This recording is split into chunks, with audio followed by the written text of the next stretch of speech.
আসসালামু আলাইকুম সবাইকে, সবাই কেমন আছেন? আশা করি সবাই ভালো আছে। শুক্রবার, নতুন একটি সকাল, সবাইকে জুম্মা মুবারক। ঘুম থেকে উঠে আমি বুঝতে পারলাম আমার একমাত্র আদরের ভাগ্নি কিন্তু আমার বাড়িতে চলে আসছে। ও কিন্তু আমার অনেক আদরের, আমি ওকে অনেক ভালোবাসি। ও যতদিন আমাদের বাড়িতে থাকে ততদিন আমাদের বাড়িটা হাসি খুশি থাকে। ও আমাদের বাড়ি থেকে চলে যাওয়ার পরে আমাদের বাড়িটা যেন অন্ধকার হয়ে যায়। ও যখন ছোট ছিল তখন থেকে আমি ওকে নিয়ে ঘোরাফেরা করতাম মোটরসাইকেল। এখন কিন্তু আমার সোহেল বাবা অনেকটাই বড় হয়ে গিয়েছে। সোহেল কিন্তু তার মামাদের অনেক ভালোবাসে। সে কিন্তু এখানে এসে তার মামা ছাড়া কিছুই বুঝে না, আমাদেরকে ছাড়া এক মুহূর্ত থাকতে পারে না। এই ভিডিও দেখলে আপনারা অবশ্যই বুঝতে পারবেন একটা বাচ্চা কিভাবে একটা ঘরকে হাসি খুশি রাখে।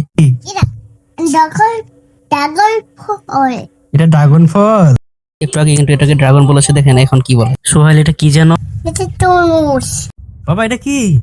ড্রাগন ফল। ড্রাগন ফল। এটা তুমি খাবে? হ্যাঁ এটা তুমি খাবে? হ্যাঁ খাবো। খাবো। তাহলে খাও, খাও তাহলে। ওকে খাবো। ওকে ওকে কেটে দাও। কাটে দাও, কেটে দাও। একটু কেটে দাও। হয়ে যায়। অক্ষ বেরিয়ে যায়। তুমি এটা খাবে? হ্যাঁ খাবো। ও ওয়াও, বড় ড্রাগন ফল। এটা বিক্রি খাবো। মার খাবো। এটা কি কালার? এটা কি colour? Pink colour. Pink colour. এটা বড় পিঙ্ক কালার। ওয়াও, ড্রাগন ফল খাবে?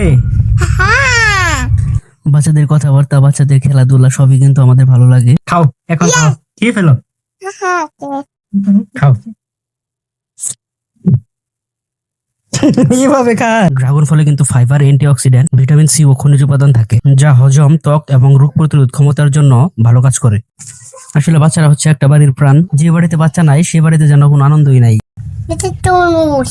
বাচ্চাদের দুষ্টুমি, বাচ্চাদের খুনসুটি যেখানে নাই সেখানে মনে হয় চারদিকটাই যেন অন্ধকার।